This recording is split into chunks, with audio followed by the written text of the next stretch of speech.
Welcome to Thread of Terror. We bring you the creepiest stories from Reddit. Dim the lights, grab a blanket, and hit subscribe so you never miss a scare.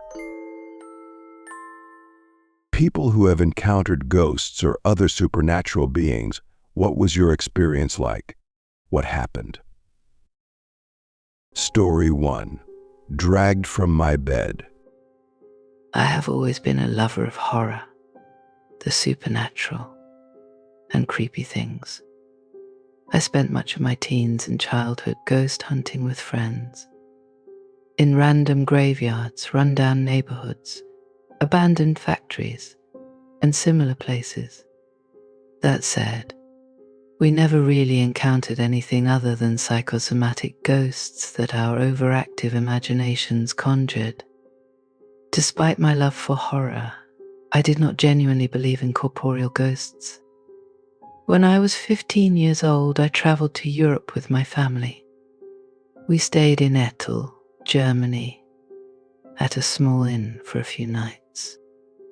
My parents had a double room on the second floor. My sisters shared the double bedroom next to theirs, and I was fortunate enough to have a single room to myself at the far end of the hall. When we went to check into our rooms, as soon as I entered the hallway where our rooms were located, I remember feeling as though I had walked into a wall of bad energy. I cannot quite explain it, but I felt deeply unnerved and uneasy in that hallway. I chalked it up to my imagination playing tricks on me. The first night, I slept without much trouble, aside from waking up a couple of times during the night. However, the next morning at breakfast, one of my sisters mentioned feeling really uncomfortable in the hallway, describing it as though the air was crushing. Her observation deeply unsettled me because she was an adult at the time and typically rational. Knowing she felt the same way cemented in my mind that something about that wing of the inn was strange. Later that night, I was sleeping peacefully when, at around 2 a.m., I was jolted awake by something ripping the covers off me and dragging me about 2 feet toward the foot of the bed by my ankle. At first, I thought someone had broken into my room. I looked up and saw a huge, looming black shape in the darkness resembling a man. Frantic, I turned on the light, only to find the room empty. The window was locked from the inside. There was no one in the closet or bathroom, and the door was still locked from the inside as well. I stayed awake the rest of the night, terrified, and distracted myself by playing Cooking Mama on my Nintendo DS. The next morning at breakfast, my sister mentioned that she had been awake half the night because she thought she saw the silhouette of a person against the wall in her room. When she turned on the light, there was no one there. The entire experience was bizarre and unnerving. We checked out that same day, so I never had the chance to experience anything further. But that remains one of the creepiest moments of my life to this day. Story 2. The Priestess's Curse. This story, passed down by my father, happened to a friend of his. My dad's company had opened overseas locations in either Haiti or Borneo, he could never quite remember, and offered generous incentives to employees willing to relocate. His friend, whom we will call Ted, was single at the time and decided to take the opportunity. He moved and quickly adapted to the local culture and lifestyle, which included elements of voodoo and witchcraft that struck him as strange but fascinating. Ted enjoyed his new surroundings and began dating local women. Thanks to his higher than average income, he lived comfortably and developed something of a reputation as a ladies' man. One evening, Ted scheduled a date with a woman but either forgot or changed his mind at the last minute, ultimately standing her up. To him, it seemed trivial, but he later heard whispers that she was furious, and she was not someone to anger lightly. Locals claimed she was a voodoo priestess or practitioner of dark arts. Ted, skeptical of such notions, dismissed it entirely. That weekend, he went on a brief business trip and stayed overnight in a hotel. The room was ordinary, with the usual glow of the alarm clock and faint city noises filtering through the window. Cars, sirens, and the hum of distant voices. He went to bed without issue. However, hours later he woke abruptly. The room was unnaturally cold, and an oppressive darkness enveloped everything, as though his eyes were still closed. The city's sounds had vanished completely, replaced by an eerie silence. Ted, a grown man and otherwise skeptical, described to my father an overwhelming sense of malevolence, a palpable, almost suffocating presence in the room. It felt as if something evil was watching him, waiting. Terrified, he pulled the blanket over his head like a frightened child. He began reciting the Hail Mary prayer from the Roman Catholic Mass. Partway through the first recital, the presence vanished. The temperature normalized, and the ambient sounds of the city returned. Ted did not sleep the rest of the night. Not long afterward, he packed up and returned to the United States. He never fully recovered from the experience, and the memory haunted him for years. A family member of ours, who is a priest, once hinted that the church holds records of supernatural and demonic events, secrets that, if revealed, would terrify anyone. Story 3. The Nurse's Station. All through college and for a little while afterward, I worked as a nurse's aide in a nursing home. Most of my time was spent in the Alzheimer's unit, hospice, and the general facility for residents who were unable to care for themselves. My first job in this field was at a particularly unsettling location in Sioux Center, Iowa. It was an old hospital that had been converted into a care facility. Picture a school built in the 1950s with lots of granite, brick, and sturdy ceramic. It was an architectural beauty, although I have since read that it was torn down and replaced with a new building. One day, a female resident was nearing the end of her life. She drifted in and out of consciousness. Just past the foot of her bed was a sink and counter, where a small glass of water sat among her other bathroom items. When this resident was alert, she would point to the end of the bed and mumble something about how the little girl was going to knock over the glass of water. She insisted we tell the girl to stop playing around because she would make a mess. Eventually, the resident became unconscious. The nurse, an older woman with decades of experience, and I sat there making small talk, waiting for the inevitable. Suddenly, the glass of water slid off the counter. The nurse barely reacted, but I was mildly shaken. At 19 years old, I had never seen anything like it. I began to ask the nurse if she saw what had happened, but she cut me off with a calm, "Let's just focus on our patient, shall we?" I tried to focus on my job, but I could not stop thinking about what I had just witnessed. The glass had been inches away from the edge, and there was no one else in the room. Eventually, the resident passed away, and we completed our tasks. A few hours later, I was stationed at the nurse's station for the evening. The layout of the hallways formed a large T shape, and at the intersection was a circular mirror mounted on the ceiling. This mirror allowed you to see down all the hallways at once. Everyone was in bed, and I was alone, passing the time between rounds. At one point, I noticed movement in my peripheral vision and glanced up at the mirror. There, in the middle of the hallway, about 15 yards behind me, was a little girl. She looked about 6 years old, wearing a sundress and with long brown hair.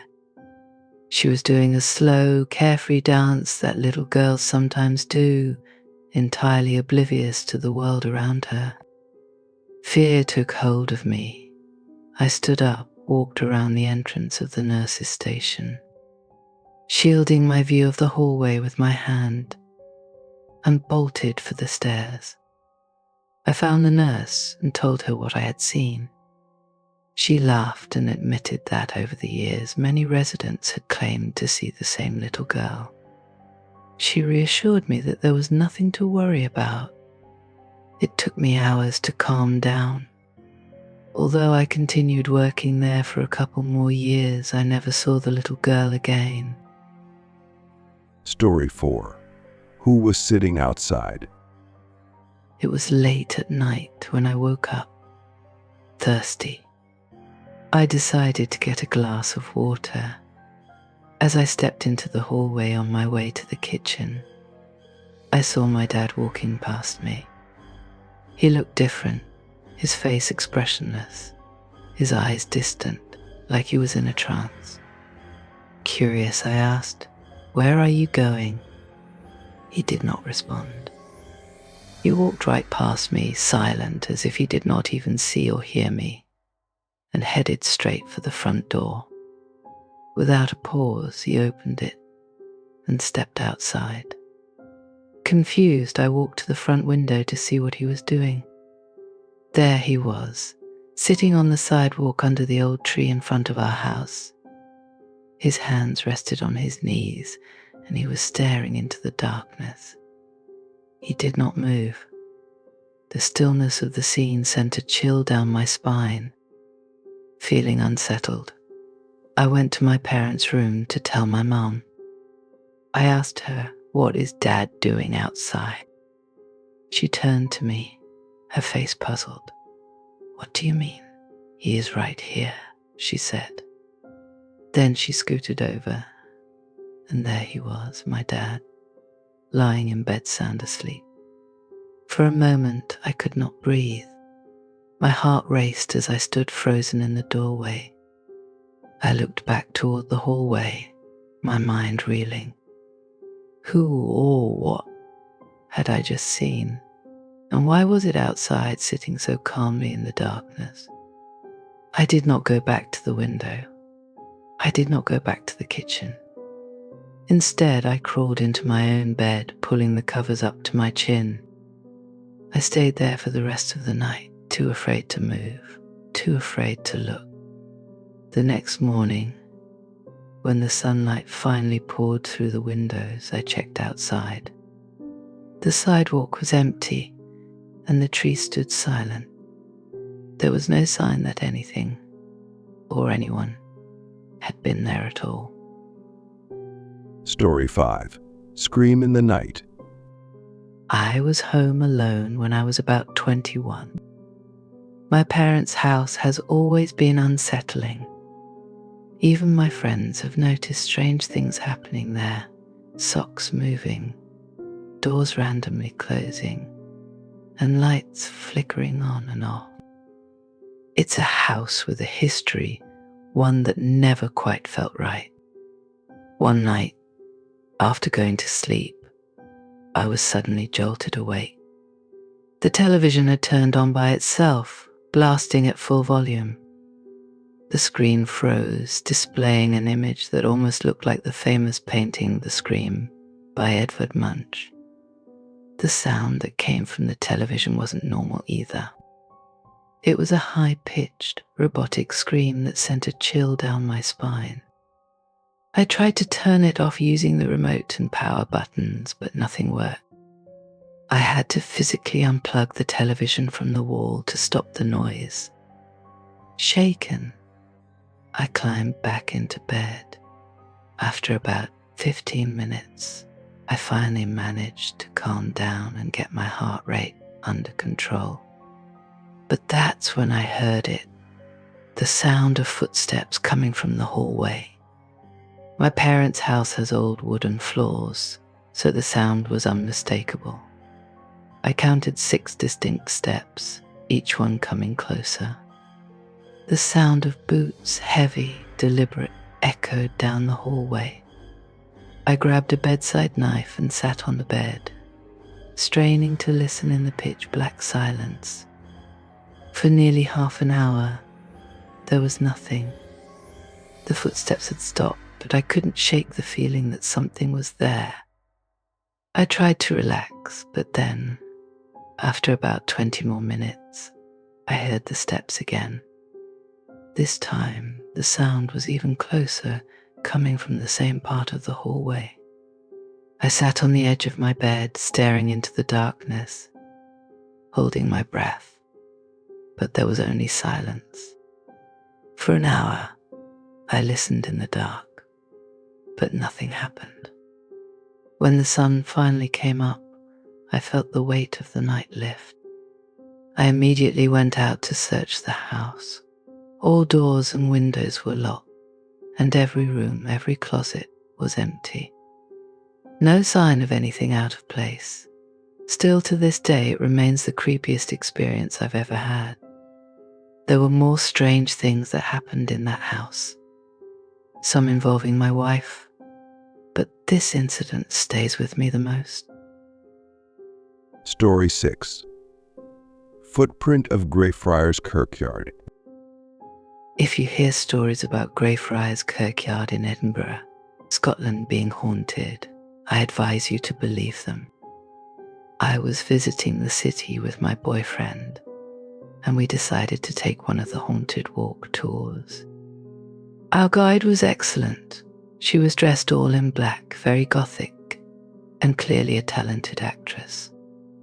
Being 6 feet tall and 5 feet 10 inches, we towered over the 2 other couples and the 2 hen parties that were on the tour with us. Out of respect for them, we stood at the back of the group. When we arrived at the Covenanters' prison, I thought our tour guide was laying it on wonderfully thick. She seemed genuinely concerned for our safety. She discussed how people get pushed, pulled, scratched, etc. She told us that there was no shame in wanting to leave. If we got scared, she would lead us out. We were having a great time. And then something yanked on the back of my hair. My boyfriend saw me jerk back and we both spun around. But we were at the back of the group. It was impressively strong, and it scared the life out of me. We continued into a crypt in the Covenanters' prison. Again, we stood at the back of the pack, but this time I was a little less comfortable about it. While our guide talked, I felt another tug on my hair. This one was much weaker than the last. So I could have just caught my hair on my jacket or purse, but I was pretty freaked out. Some of the girls from one of the hen parties were pretty impaired. One girl was standing in front of us. I remember thinking she was very brave to wear white pants and a light yellow t-shirt to the muddy cemetery on a rainy day. She started jerking her right knee forward at an odd angle. After a few times, she turned around and yelled, "Stop kicking me."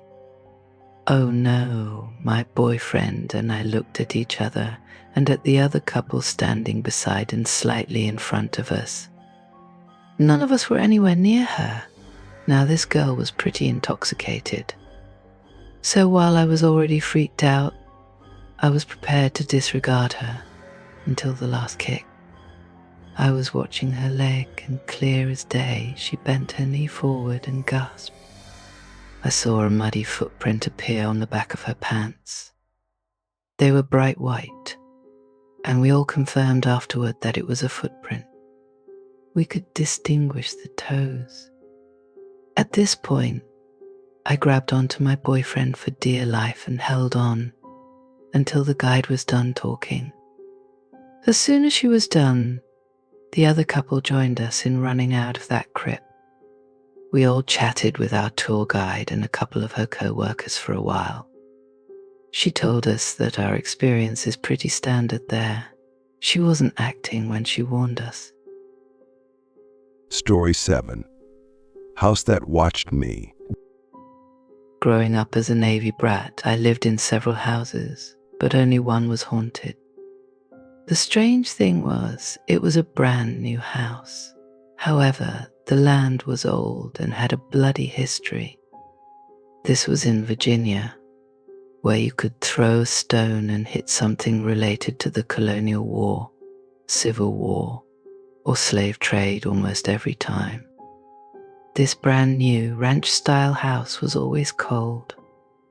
Even in the hot, humid summers, you could turn off the air conditioning and it would still be cold to the point that my toes would cramp up. The lights were always flickering, despite the wiring being new. Doorknobs were constantly being jiggled. The door that led into the garage would always shake. My mom, who never bought the concept of the house being haunted, would say, "Oh, that's the wind going through the garage. Never mind that the garage door was almost always closed. The other doors would close themselves a few seconds after being opened. Not slamming themselves, mind you, just slowly closing by themselves. The odd part was that they hadn't always done this. For years they stayed open, and then one day they all seemingly decided to start closing on their own. I always had this uneasy feeling of being watched by something. One night, whatever or whoever it was touched me. I was 11 years old. Being 11 and doing things 11-year-olds do. I sneaked out to the living room in the middle of the night to watch some late-night television. Like every kid who does this, I had my face inches from the screen and the volume turned almost all the way down. An itch began to build right between my shoulders, almost like someone was poking me. I reached over, and that's when I felt it. A hand. A man's hand. My fingers touched between the fingers and brushed against knuckles. I gasped and turned around. Nothing. I turned off the television, jumped up, and ran back to my room. Under the covers, I buried myself, hoping that whatever had touched me wouldn't follow me and start poking me again. It didn't. But after that, I didn't sneak out to watch late-night television for months and months. When I finally did, I would watch the screen for a minute and then turn around to make sure no one was behind me. There was no way I was going to be poked by a ghost again. Story 8. Ghost of a Cat. Our last house had a ghost cat. We had 2 live cats, an old black one who couldn't jump higher than the couch, and a wild white one. The black cat, despite his age and limitations, was a familiar presence. But it wasn't just him I'd feel around the house. I'd often be doing something simple, cooking, cleaning, or even just walking through a room, and I'd swear I saw our black cat at my feet. I'd reach down to pet him, only to realize he wasn't there. After a brief search, I'd find him in a completely different part of the house, curled up and napping, as if he'd never moved. At first, I thought it was just my eyes playing tricks on me. After all, it was easy to confuse the shadows for the shape of a cat, but the feeling didn't stop. Then, one evening, I was standing at the kitchen sink washing dishes. I felt the familiar weight of a cat jump up onto the counter beside me. In my peripheral vision, I saw the sleek black figure land with a muffled thump and felt a gentle nudge on my arm, our cat's signature headbutt.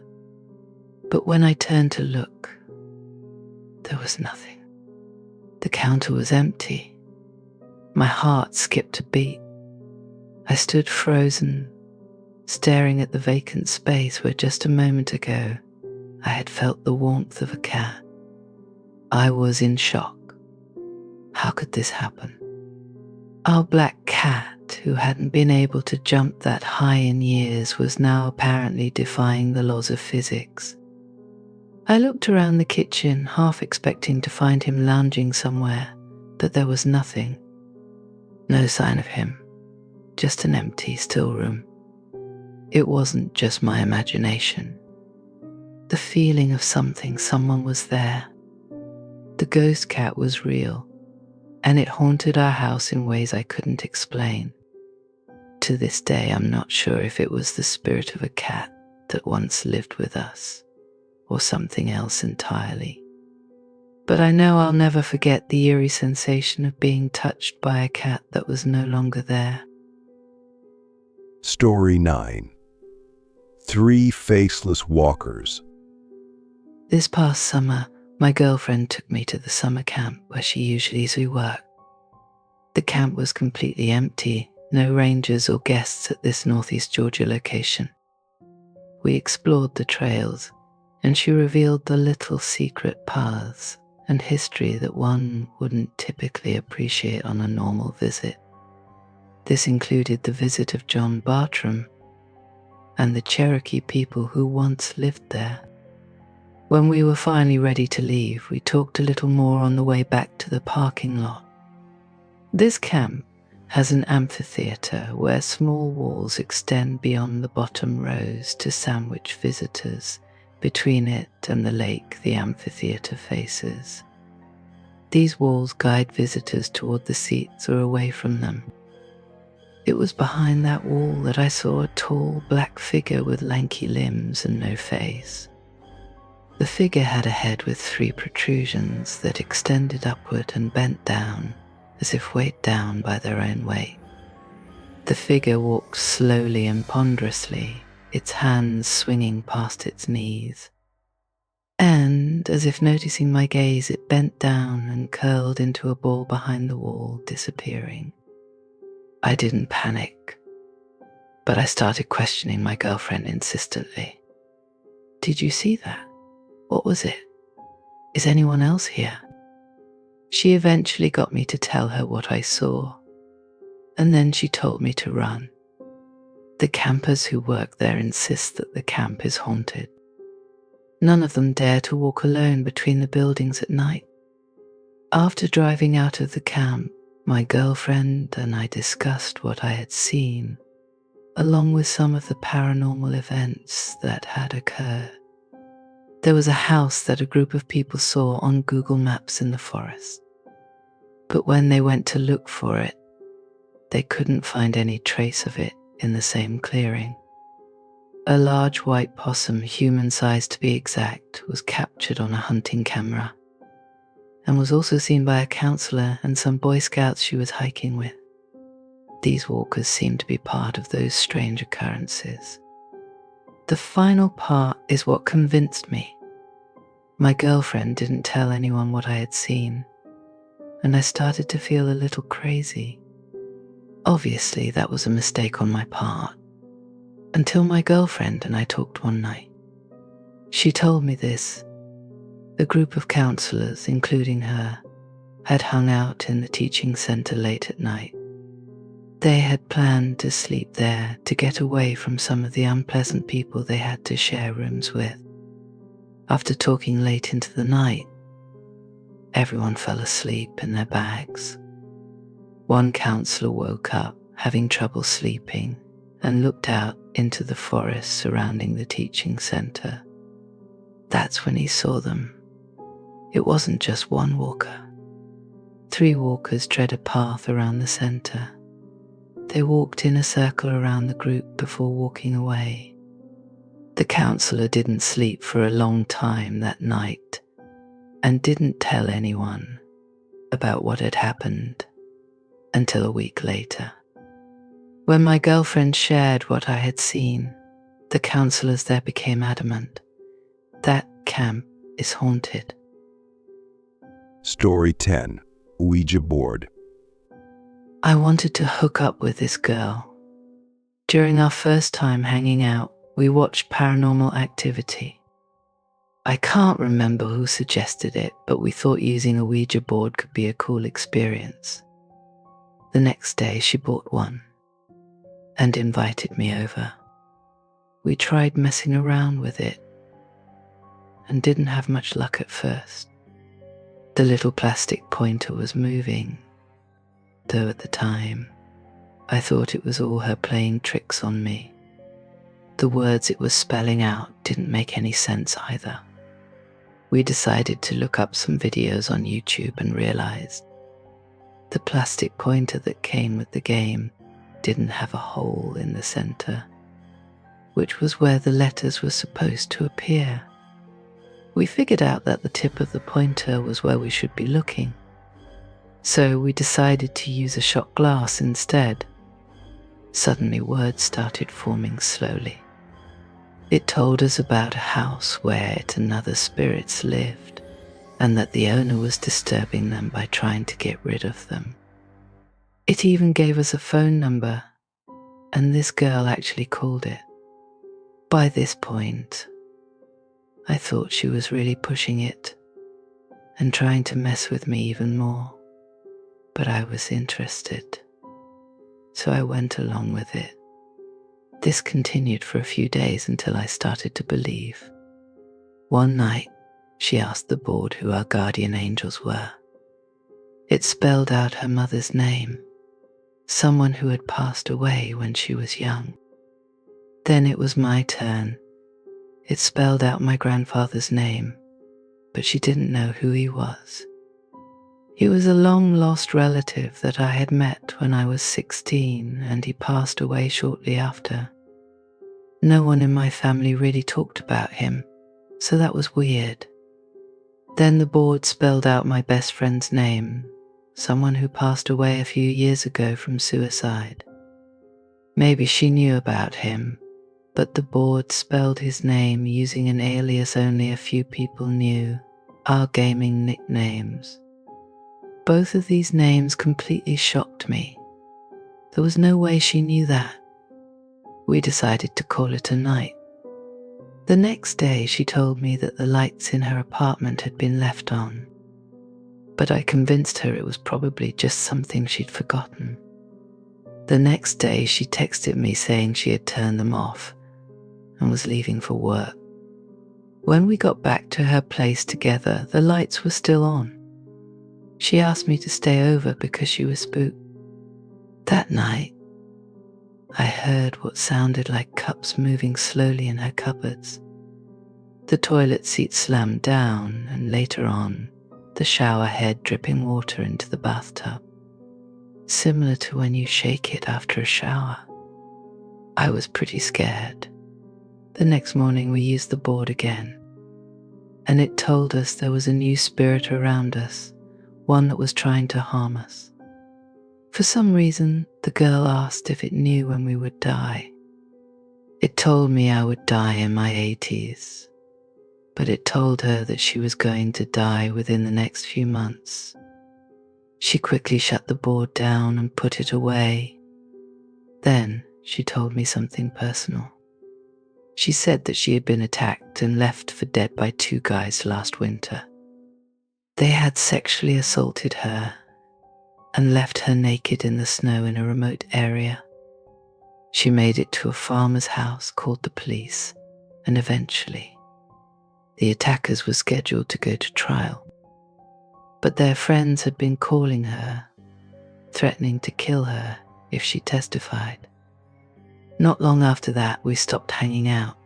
2 years later, I ran into her at a mall. So I guess the Ouija board was wrong. To this day, I'm not sure what to make of that experience. Maybe she made part of it up, but I still can't explain how the board knew my grandfather and best friend's names. Thanks for joining us on this terrifying adventure. If tonight's story gave you chills, let us know in the comments below and share your own scary experiences too.